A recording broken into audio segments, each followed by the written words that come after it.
À la une de cette édition, un second souffle pour le barrage de Touro dans la région du Sahel. Des travaux de construction, de reconstruction sont en cours pour offrir aux populations de Gorom-Gorom et environnants un nouveau vivier. Il s'agit de donner à cette infrastructure une capacité de rétention de 416 millions de litres, de quoi satisfaire les besoins en eau des populations pour la production de leurs activités. Les détails à suivre dans un instant. Mesdames et messieurs, bonsoir, bienvenue et merci de suivre le 19h de la télévision du Burkina. Le barrage de Touro, je vous le disais, dans l'Oudalane est en réhabilitation. Cette retenue d'une importance vitale pour les agriculteurs et éleveurs de la zone n'offre plus les meilleures conditions d'exploitation à ces populations. Tout cela ne sera plus qu'un souvenir bientôt. Le diocèse de Dori finance la reconstruction à hauteur de près d'1 milliard de francs CFA de cette infrastructure avec une plus grande capacité. Le barrage offrira désormais une plus grande disponibilité en eau. Bernard Diasso. Il s'agit de reconstruire la digue et le déversoir du barrage de Touro afin d'améliorer et sécuriser la disponibilité de l'eau pour les populations et leur bétail. Ce barrage, à terme, aura une capacité de 416 millions de litres d'eau et la superficie de son plan sera de 57,89 hectares. Je demande aux populations d'accueillir et d'être responsables de cette transformation, d'être responsables de l'ouvrage qui va commencer aujourd'hui. Vous connaissez mieux que moi l'importance de cette infrastructure pour en avoir bénéficié sous forme de cadre naturel et ensuite de cadre aménagé. L'ouvrage va aussi permettre l'exploitation par l'irrigation des superficies autour de la retenue d'eau, l'amélioration et la diversification de la production agricole, le développement de la pêche, sans oublier la restauration de l'écosystème et la recharge de la nappe phréatique. C'est la vie que l'évêque et les partenaires italiens sont venus nous donner. C'est donc l'occasion de remercier tous ceux qui ont bien voulu se présenter à cette cérémonie. Pour cette reconstruction du barrage de Touro, la conférence épiscopale italienne a financé à hauteur de 787 millions de francs CFA et plus de 135 millions de nos francs pour l'État burkinabé. Eh bien, de la ressource en eau, il en faut aussi pour pouvoir exploiter les terres agricoles. Un projet voit le jour à Bobo-Dioulasso et se propose de faire de la recherche et développement sur la gestion écologique de la fertilité des sols pour une agriculture intelligente combinant polyculture et élevage dans le contexte des changements climatiques. Ces acteurs font déjà le point des résultats disponibles en matière de résilience agricole.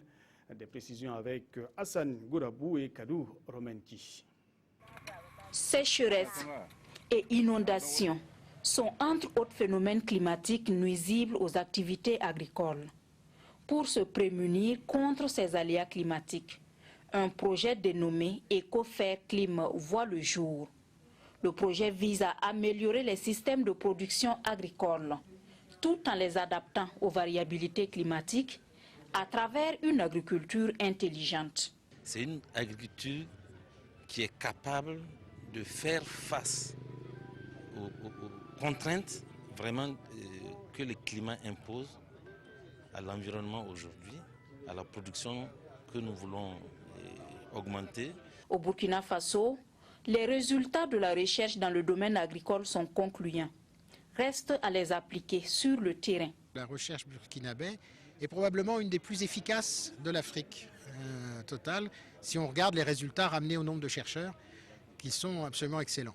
Nous allons procéder à des expérimentations complémentaires pour confirmer certains résultats et afin d'alimenter les modèles de production qui vont nous permettre en fait d'anticiper le comportement du climat et de nous ajuster à temps en conséquence. Représentants des institutions nationales et internationales des recherches agricoles et responsables des organisations paysannes auront 3 jours pour capitaliser les résultats disponibles en la matière et faire de bonnes propositions aux producteurs.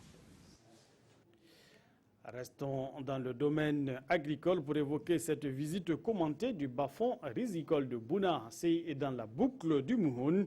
Le projet riz pluvial y conduit des activités avec de nombreux producteurs et ce sont justement les bons exemples de réussite de production qui font l'objet de partage, dont plutôt les acquis font l'objet de partage. Assami Kaboré et Karim Ouedraogo étaient de la tournée.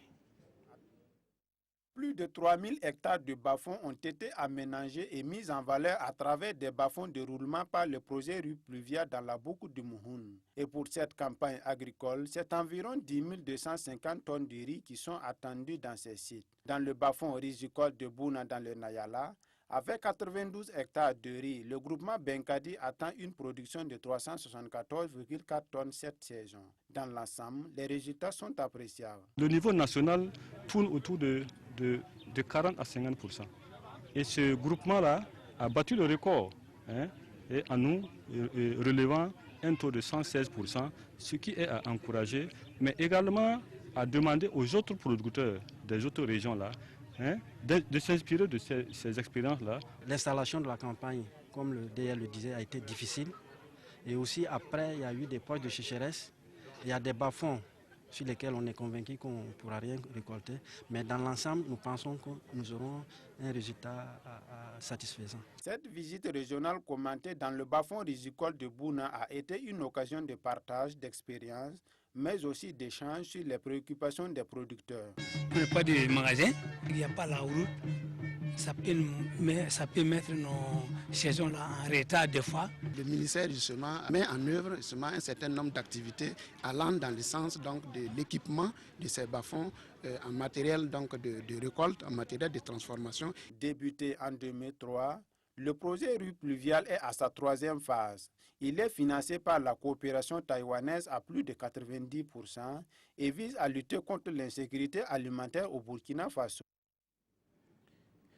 Sur un tout autre registre à présent, le Centre régional de transfusion sanguine de Bobo-Dioulasso veut optimiser ses capacités de collecte de sang pour couvrir la période à forte demande.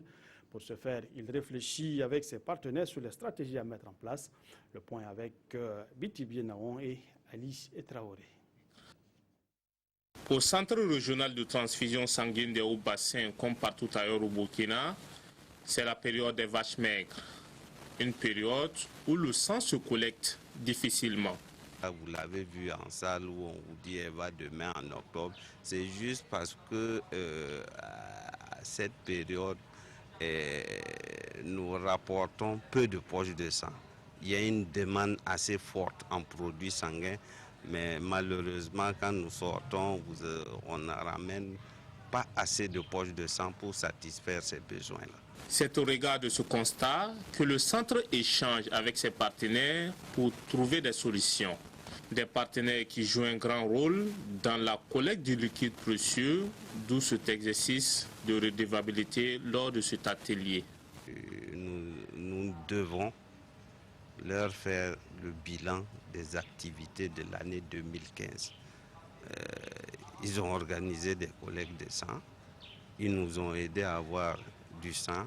Donc, il faut qu'on leur dise au moins, à travers leurs efforts, là, ce qu'ils ont ramené comme poche de sang au niveau des centres de transfusion. Le fait de nous rencontrer et faire le bilan, ça nous rassure que réellement, ce qu'on fait dans l'ombre là, et tout le monde le voit. Il faut noter que l'année 2015 a été particulière car le centre a pu collecter plus de poches pendant la période difficile comparativement aux autres années, soit 7882 poches. Et la nationale des jeux de hasard qui fait à nouveau des heureux gagnants, un peu plus de 88 millions de francs CFA ont été remportés par 3 parieurs qui ont reçu leur chèque la semaine dernière. Issa Kafando, Rémi Ouedraogo et Kadi Sanogo. Le cercle des millionnaires de la loterie nationale du Burkina, l'ONABE, s'agrandit avec 3 heureux gagnants. Yacinthe Ouedraogo, employé de commerce, empoche la somme de 44 692 000 francs CFA pour avoir trouvé la bonne combinaison au 4+1 du 6 octobre 2016. Sa joie est perceptible. Je suis très content. Je ne croyais pas à un tel gain. Je compte payer une parcelle et investir dans mon commerce. En plus de ces gains, Tassere Ouedraogo et Joseph Kabore repartent chacun avec la somme de 21 millions de francs CFA pour le 4+1 du 30 septembre 2016. Les responsables de la LONABE invitent les heureux gagnants à utiliser leurs gains à bon escient. À l'endroit de ces bénéficiaires, c'est un mot d'encouragement et surtout une invitation à bien utiliser et à faire fructifier les lots qui leur ont été remis. À l'endroit des parieurs aussi, les responsables lancent un message. Je saisis l'opportunité qui m'est offerte pour remercier la clientèle de la LONABE qui croit à la véracité des produits de la LONABE. Et pour tous ceux qui ne croient pas, je les invite à tenter leur chance, car la chance ne sourit qu'à ceux qui décident d'en avoir. Ces nouveaux gains interviennent moins d'1 mois après la remise d'une somme d'environ 70 millions de francs CFA en septembre dernier à 2 heureux gagnants. Voilà, de quoi se refaire toute une vie. On termine cette édition avec du sport épilogue pour le tournoi de Maracana du chef de canton des Bobo Mandara. Pour la 8e édition, 64 équipes se sont opposées en nocturne sur la place Warawara de Bobo du Lasso. La finale a mis aux prises les équipes du secteur 5 et du secteur 3. Le récit de Moumouni Baro. Pour la 8e édition, 64 équipes de la ville de Sia ont pris part aux éliminatoires. Et ce samedi 15 octobre 2016, la grande finale tant attendue se joue entre zone B, vêtue de rouge, et Akumateke. Après les salutations d'usage, les deux équipes entament la rencontre déjà avec vivacité. Quelques secondes de jeu, les rouges allument déjà la mèche dans le camp adverse, avec une occasion qui passe juste à côté. Les dangers restent permanents et Brice Beko, dès la 2e minute, trompe la vigilance du portier de l'équipe Akumateke. Le jeu est relancé et devient palpitant. Akumateke n'a pas digéré cette gifle matinale et à la 4e minute de jeu, Seydou Sanou sauve son équipe grâce à ce but qui fait trembler le filet du gardien des Rouges. Et à la 17e minute de jeu, l'auteur du premier but, Brice Beko, réussit encore à battre le gardien de Akumateke. 2 buts à 1 et le score reste ainsi inchangé jusqu'à la pause. À la reprise, zone B met la pression et à la 29e minute, le match est définitivement plié car le bourreau de la soirée, Brice, assomme encore le gardien de but adverse. Zone B 3, Akumateke 1. L'équipe adverse, on ne fait que la féliciter, elle a bien joué. Bon, l'année prochaine, on fera de notre mieux. L'adversaire était un peu de taille, bon, mais avec le temps, on a su se retrouver dans le jeu. On a posé le jeu, on a retrouvé notre niveau de jeu. J'ai trouvé d'abord deux équipes très fortes, très techniques d'ailleurs, très soudées, toutes les deux équipes. Nous pouvons donc les encourager à profiter de l'opportunité de ce tournoi annuel pour souder davantage les liens. Le chef de canton, pour sa part, félicite les organisateurs de ce tournoi et encourage les jeunes à rester soudés. Que Dieu soit loué, cette année on a pu organiser une coupe. Et que l'année prochaine nous soyons encore là pour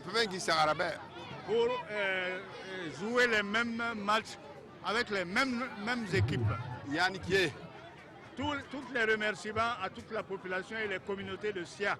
Des bénédictions pour toute la jeunesse et à l'année prochaine. À l'année prochaine, donc pour la 9e édition qui s'annonce encore plus belle. Voilà, vous l'avez peut-être aussi suivi sur nos antennes. La Coupe d'Afrique des Nations se jouera au Gabon cette année, du moins l'année prochaine. Et le Burkina jouera dans la poule A, justement en compagnie du Gabon, du Cameroun et de la Guinée-Bissau. Mesdames, Messieurs, c'est tout pour cette édition. Merci de la fidélité. Je vous retrouve demain, Dieu voulant. En attendant, Fousseni Kindo revient avec l'information à 20h.